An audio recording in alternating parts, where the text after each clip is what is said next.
Good morning students. कल हम लोगों ने परमाणु आकार के बारे में जानकारी की थी। आज मैं आपको परमाणु आकार का आवर्त सारणी में क्रम बताने जा रहा हूँ। तो हम लोग अपना नया लेक्चर शुरू करते हैं, आवर्त सारणी का लेक्चर नंबर 6।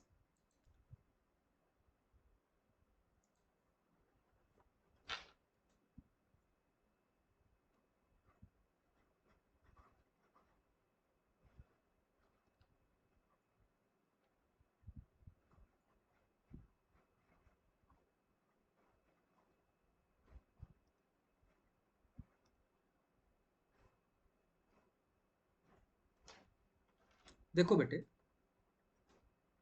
आवर्त सारणी में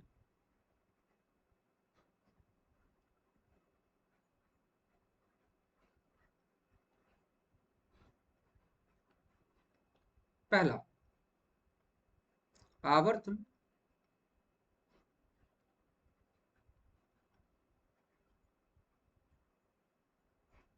बाएं से दाएं,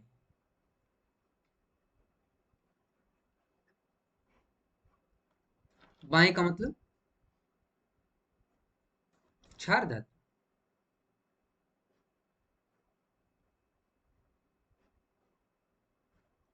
और दाएं का मतलब हैलोजन।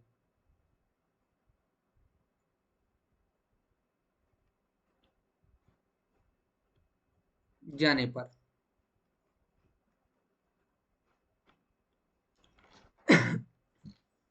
जेड इफेक्टिव का मान, प्रभावी नाभिकीय आवेश का मान बढ़ता जाता है। अतः परमाणु त्रिज्या या परमाणु आकार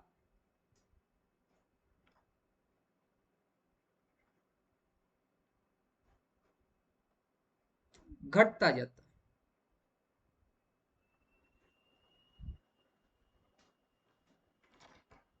अब जरा ध्यान से देखिए, है क्या भाई, हेलोजन तक ही क्यों रोक दिया? हमने नोबल गैसेस को क्यों नहीं इंक्लूड किया? क्योंकि कल मैंने बताया था कि नोबल गैसेस की हम लोग वान डेर वाल त्रिज्या की गणना करते हैं। इसको भी मैं लिखाई दे रहा हूं, ध्यान से देखिए, ध्यान रहे।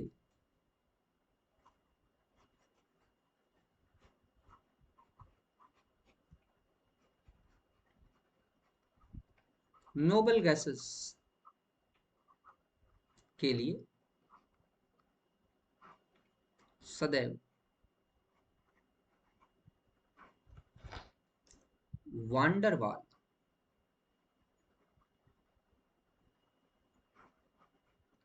त्रिज्या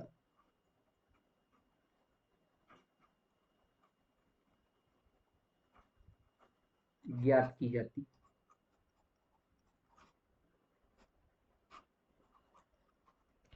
अतः आवर्त में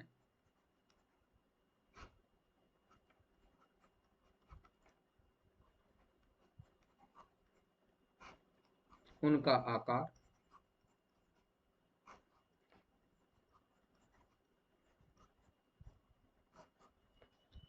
सबसे बड़ा होता है।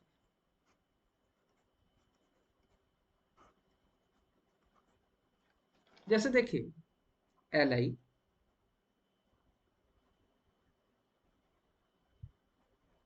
Be, फिर boron, carbon, nitrogen, oxygen, fluorine और नियोन कहाँ आ जाएगा? सबसे आगे, क्योंकि इसके लिए वान डेर वाल त्रिज्या ज्ञात की जाती है। अच्छा, वर्ग में क्या करेंगे बेटे, वो भी बताते हैं। देखिए,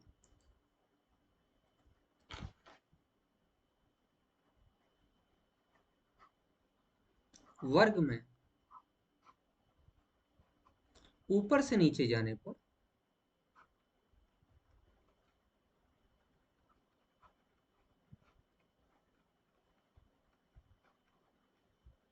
क्या क्या चीजें, जेड इफेक्टिव समान रहता है, उसमें तो कोई परिवर्तन होता नहीं।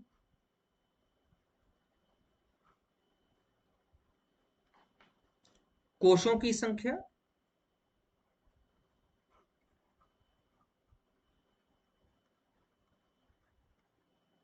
या मुख्य क्वांटम संख्या का मान n बढ़ता है। अतः आकार बढ़ता है। तो ऊपर से नीचे जाइए, अप टू डाउन। n का मान बढ़ता है, आकार बढ़ता है।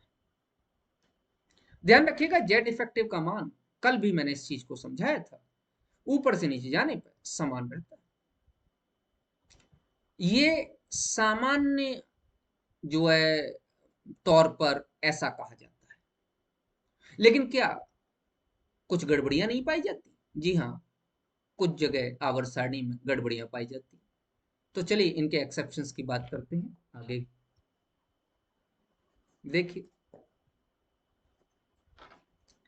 एक्सेप्शंस।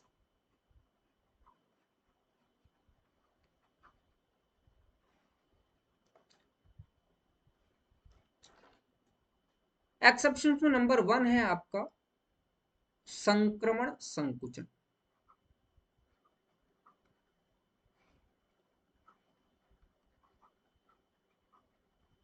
बेटे आप लोगों ने लेंथेनाइट संकुचन, एक्टेनाइट संकुचन ये पढ़े होंगे। मैं आपको समझाने जा रहा हूं संक्रमण संकुचन। कुछ बच्चों ने पढ़ा भी होगा, ध्यान दीजिए। Transition contraction.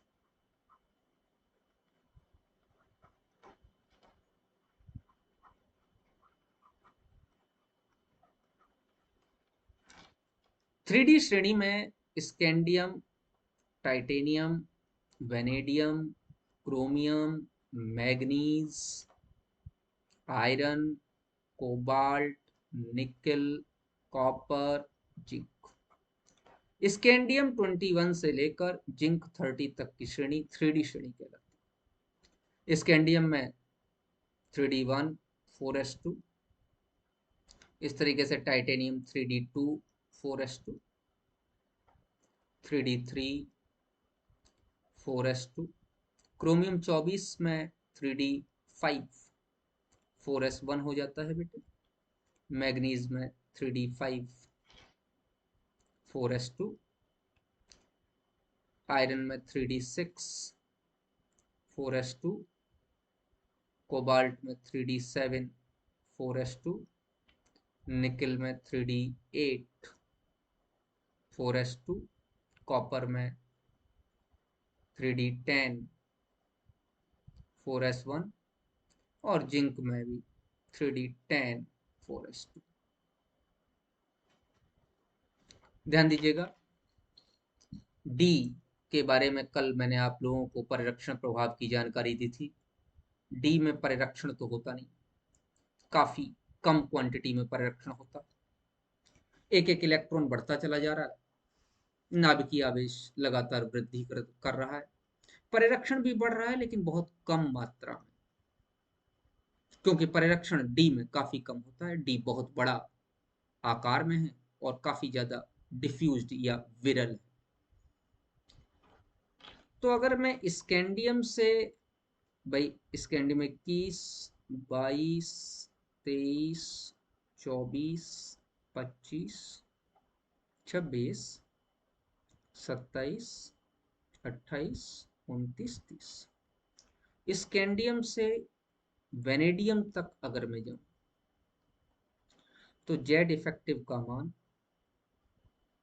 काफी ज्यादा है। परिरक्षण प्रभाव से, मतलब परिरक्षण प्रभाव का मान 3 इलेक्ट्रॉनों तक बढ़ता है, लेकिन उतना नहीं बढ़ता, तो जेड इफेक्टिव ज्यादा ताकतवर होता है। लेकिन जब डी में 5 इलेक्ट्रॉन आ जाएं और 5 से ज्यादा आने लगे तो लगातार परिरक्षण प्रभाव का मान बढ़ता चला जाता है, और फिर जेड इफेक्टिव का मान, प्रभावी नाभिकीय आवेश का मान परिरक्षण प्रभाव के लगभग बराबर हो जाता है,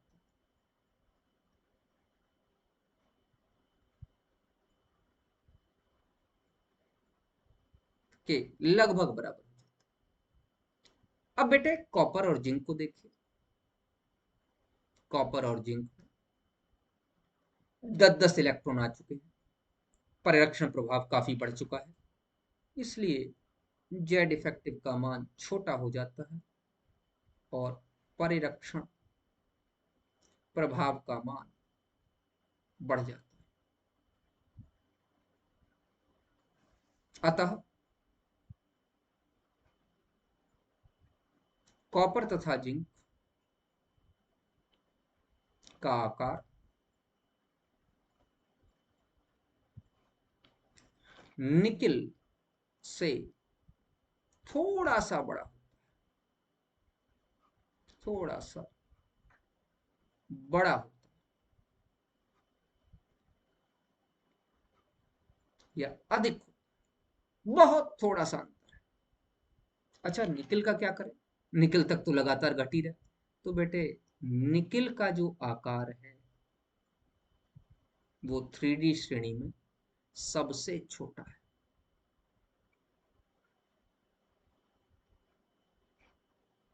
सबसे छोटा, सबसे छोटा आकार निकिल का।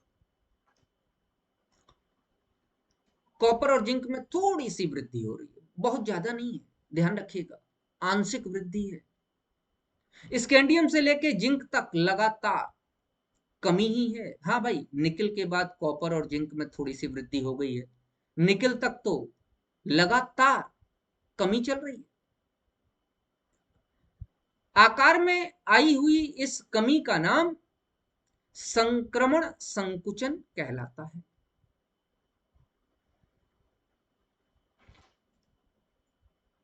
थ्री डी श्रेणी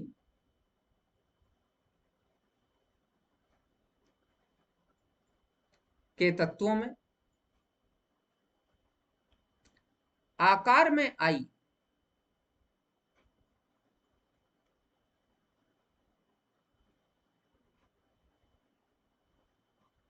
इस कमी को संक्रमण संकुचन कहा जाता है।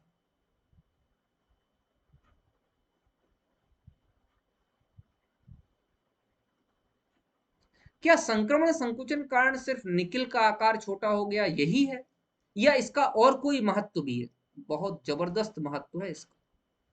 इस संक्रमण संकुचन का प्रभाव पी ब्लॉक पर पड़ता है। क्या प्रभाव पड़ता है बता रहा हूं, ध्यान से देखिए।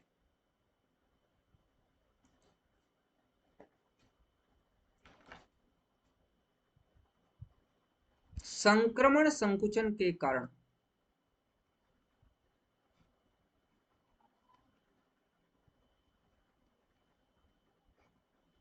संक्रमण संकुचन के कारण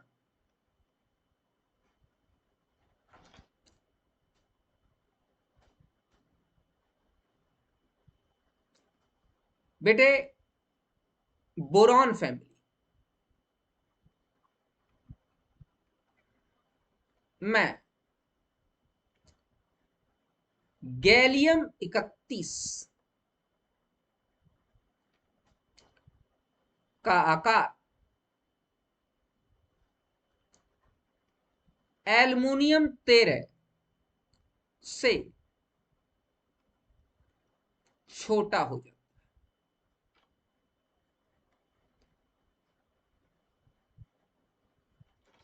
तो बेटे ध्यान दीजिए, बोरॉन, एल्युमिनियम, गैलियम, इंडियम और थैलियम। अब ये गैलियम 31 जो है ये जिंक 30 के बाद ही तो आ रहा है। लगातार स्कैंडियम 21 से जिंक 30 तक संकुचित होते होते आकार में इतना संकुचन आ गया कि गैलियम छोटा है और एल्युमिनियम बड़ा। ये बहुत इंपॉर्टेंट पॉइंट है, मैं यहां तीन तीन स्टार मार्क किए दे रहा हूं, ये वेरी वेरी इंपॉर्टेंट पॉइंट है। संक्रमण संकुचन ही इसका कारण है कि गैलियम का आकार छोटा हो जाता है और एल्युमिनियम का आकार बड़ा हो जाता है। ये मैंने आप लोगों को संक्रमण संकुचन का प्रभाव बताया। अच्छा, डी ब्लॉक में और कोई भी दोष आ जाता है? हाँ बेटा, आकार में एक दोष और आता है। आगे बढ़ते हैं, देखिए।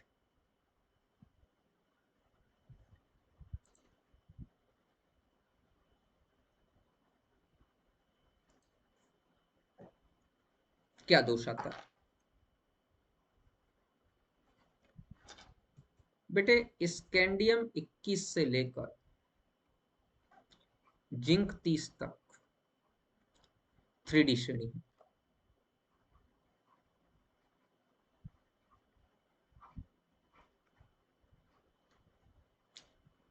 यट्रियम 39 से लेकर कैडमियम 48 तक 4D श्रेणी। यहां पर एक और लगा लो, जर्कोनियम 40, बताऊंगा अभी क्यों। लैंथेनियम 57 और हॉफनियम 72 से लेकर मरकरी 80 तक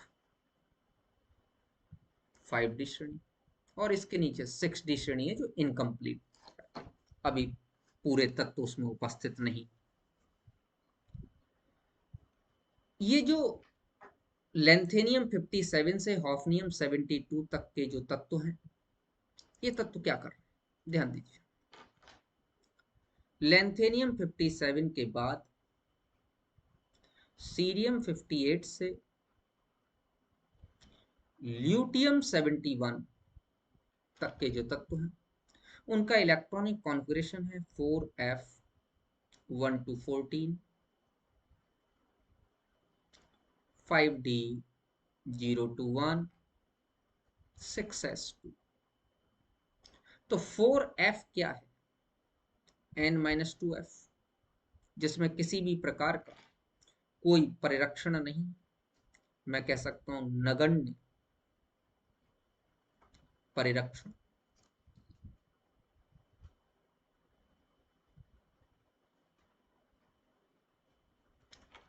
और 6s, s में क्या है बेटे? अत्यधिक प्रभावी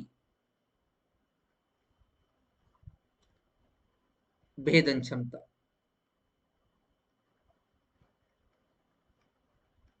इसको समझना आवश्यक है। कल मैंने दो चीजें बताई थी, एक तो परिरक्षण प्रभाव, एक भेदन क्षमता। तो परिरक्षण प्रभाव तो 4f में नगण्य है, तो नाभिक सारा आवेश बाहर भेज रहा है, और 6s उस आवेश को पकड़ भी बहुत अच्छे से रहा है क्योंकि इसकी भेदन क्षमता बहुत अच्छी। तो नाभिक 6s को अपने पास खींचना शुरू कर देगा, जिससे आकार में संकुचन हो जाएगा। तो यहां मैं लिखे दे रहा हूं बेटे, 4f या n-2f में उपस्थित नगण्य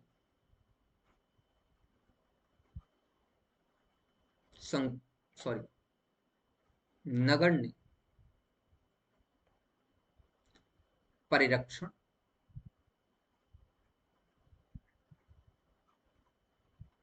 के कारण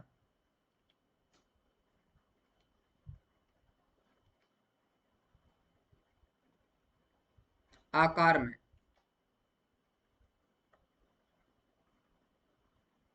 आई लगातार कमी को लैंथेनाइड संकुचन कहा जाता है।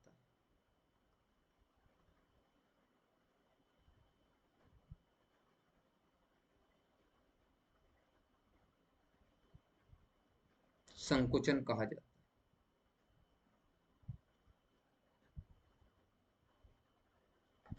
अब लेंथेनाइड संकुचन का क्या प्रभाव पड़ता है? लेंथेनाइड संकुचन के कारण, लिखता हूं मैं यहां,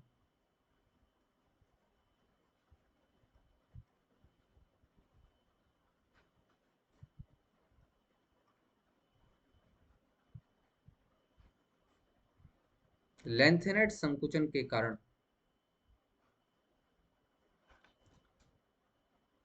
4D श्रेणी के तत्वों, लेकिन यहां तत्वों को बताना पड़ेगा, जर्कोनियम 40 से कैडमियम 48 का आकार तथा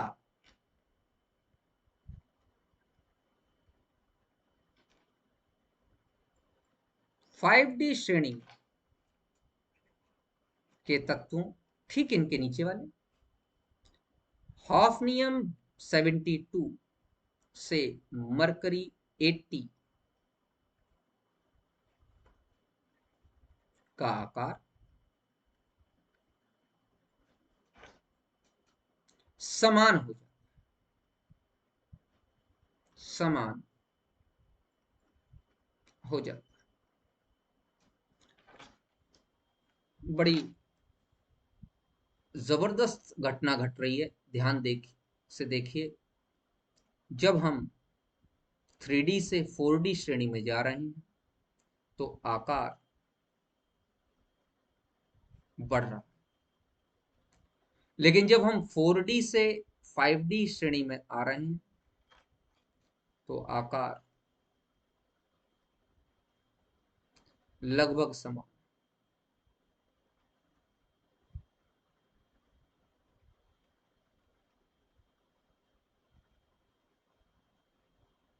बेटा 6D श्रेणी में भी एक्टिनाइड संकुचन होगा तो तत्वों का आकार इसी के समान होगा, लेकिन चूंकि तत्व ही ज्ञात नहीं है, अभी 6D श्रेणी इनकम्प्लीट है, इसलिए उसके बारे में बात नहीं कर।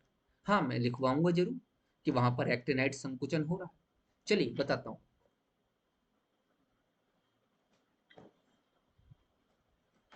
ये यहां लिख लीजिए कि ठीक इसी प्रकार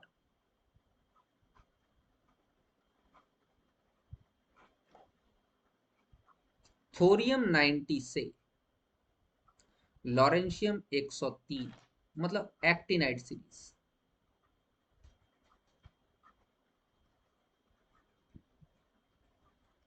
में भी N-2 F, वहां पे 5F हो जाएगा, में उपस्थित नगण्य परिरक्षण के कारण उत्पन्न संकुचन को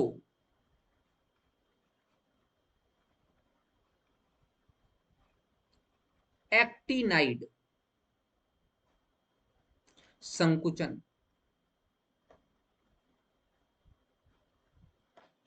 कहा जाता है।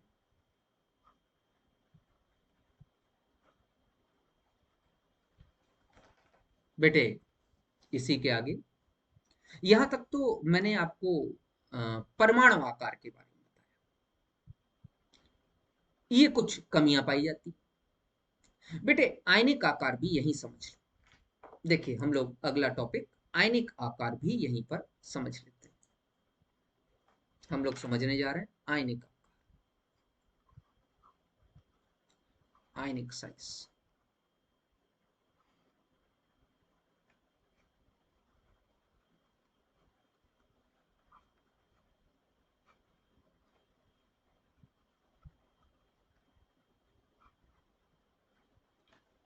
आयनिक आकार में क्या है? देखो, आयन की अगर हम बात करें तो वहां पे दो भाग हैं। एक तो धन आयन,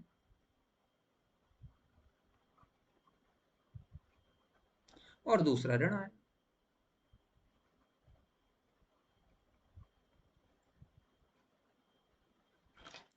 धनायन का आकार छोटा होगा परमाणु आकार से, और ऋणायन का आकार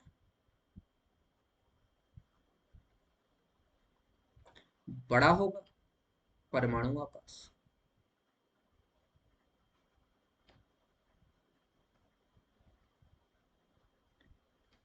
क्योंकि जब जैसे ही ऋणायन बनेगा इलेक्ट्रॉनों का भार बढ़ जाएगा और जेड इफेक्टिव का मान डिक्रीज कर जाएगा। धनायन बनेगा इलेक्ट्रॉनों का भार घट जाएगा और जेड इफेक्टिव का मान बढ़ जाएगा। अच्छा, थोड़ी सी एक रूल की बात कर लेते हैं। आयनिक आकार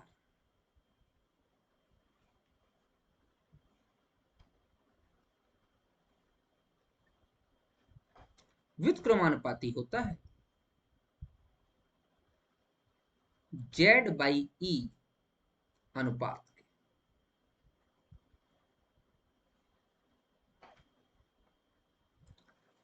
बेटे ध्यान दो, मैं कहूं सोडियम और सोडियम पॉजिटिव,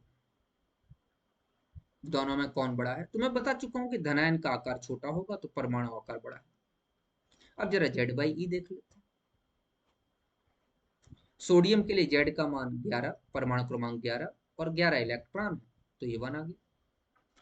सोडियम में परमाणु क्रमांक 11 और इलेक्ट्रॉन 10 है, Na आयन, तो 1.1 आ गया। जेड बाई ई का मान बढ़ रहा है तो परमाणु आकार घट रहा है। समझ बात आ रही? अच्छा चलो, क्लोरीन और क्लोरीन निगेटिव की बात करते हैं। बता चुका हूं किरणायन का आकार बड़ा होगा, क्लोरीन निगेटिव बड़ा होगा क्लोरीन से। लेकिन जरा जेड बाई ई की बात कर लेते हैं। 17/17 कितना हो गया? 1। 17/18 कितना हो गया? 0.95। तो बेटा यहां पर जेड बाई ई का मान घट गया तो परमाणु आकार बढ़ गया। अच्छा, एक बात और करो, Fe2 पॉजिटिव, Fe3 पॉजिटिव, तो क्या हो जाएगा बेटा? Fe2 पॉजिटिव का आकार बड़ा होगा Fe3 positive comparison. Fe3 positive में इलेक्ट्रॉनों का भार और कम हो गया तो जेड इफेक्टिव और बढ़ गया। अच्छा, जेड बाई ई निकाल लेते हैं। यहाँ पे आया 26/24, 24 इलेक्ट्रॉन बचे, और यहाँ पे आया 26/23, 23 इलेक्ट्रॉन बचे। अगर न्यूमरेटर का मान, डिनोमिनेटर का मान घट रहा है तो ये वैल्यू बढ़ जाएगी। अगर जेड बाई ई बढ़ गया तो परमाणु आकार क्या हो जाएगा? घट जाएगा। वैसे भी पॉजिटिव चार्ज की मात्रा जितनी ज्यादा बढ़ती चली जाएगी परमाणु आकार का मान उतना ज्यादा घटता चला जाएगा। अगर हम किसी उसमें देखें, सीरीज में, और मान लीजिए, चलो एक एग्जांपल में आइसो इलेक्ट्रॉनिक का बताता हूँ। मान लीजिए कि आपसे कहा गया कि सोडियम पॉजिटिव, मैग्नीशियम 2 पॉजिटिव और एल्युमिनियम 3 पॉजिटिव, इसमें आकार की बात करते हैं। जेड बाई निकाल लीजिए। यहाँ आ जाएगा 11/10, यहाँ आ जाएगा 12/10, यहाँ आ जाएगा 13/10, बेटा 1.1, ये आ जाएगा 1.2 और ये आ जाएगा 1.3। जेड बाई ई का मान बढ़ रहा है तो आकार लगातार घटेगा। Al3 पॉजिटिव सबसे छोटा। अच्छा, एक और देखता हूँ। नाइट्रोजन पे 3 निगेटिव, ऑक्सीजन पर 2 निगेटिव, फ्लोरीन पर 1 निगेटिव। आयनिक आकार जरा भैया जेड बाई ई का मान निकाल लेते हैं। जेड कितना है? 7/10। जेड कितना है? 8/10। जेड कितना है? 9/10। जेड बाई ई का मान यहाँ पर 0.7 है, यहाँ पे 0.8 है, यहाँ पे 0.9 है। जेड बाई ई का मान लगातार बढ़ता चला जा रहा है। तो परमाणु आकार लगातार घटता चला जाएगा, मतलब N3 निगेटिव सबसे बड़ा होगा, फिर O2 निगेटिव, फिर F निगेटिव। तो अगर Z बाई ई का मान हमको मालूम है, तो हम लोग आयनिक आकार की तुलनात्मक अध्ययन कर सकते हैं। इस पे कई सारे प्रश्न आए हैं, जिनके बारे में जो है आपको को मॉड्यूल में मिल जाएगा बेटा, उसमें से लगाइए। अच्छा, सबसे छोटा सबसे बड़े की अगर कोई बात पूछ ले हमसे, तो चलो वो भी बता देता हूँ आपको, कि अगर कोई ये पूछ ले कि सर सबसे छोटा सबसे बड़ा कौन सा होगा, तो चलिए बातचीत करते हैं। H पॉजिटिव स्मॉलेस्ट कैटायन होगा,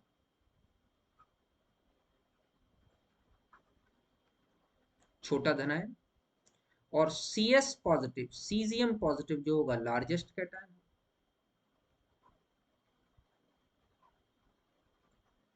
अच्छा, H निगेटिव स्मॉलेस्ट एनायन,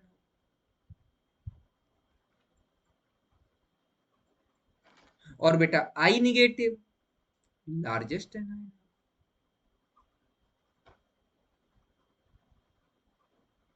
तो मेन यहां पर जो आपको मैं समझाना चाहता था, वो बेटा Z बाई ई है। तो अगर आपको Z बाई ई के बारे में पता चल गया है, तो आप आयनिक आकार की भी गणना कर सकते हैं।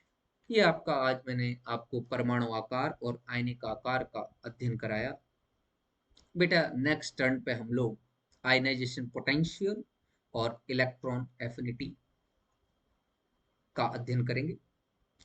तब तक के लिए बेटे इसको घर पे कीजिए और इसके क्वेश्चंस लगाइए। कल हम लोग नेक्स्ट अध्ययन अपना शुरू करेंगे। ठीक है, खुश रहिए और अपना ध्यान रखिए।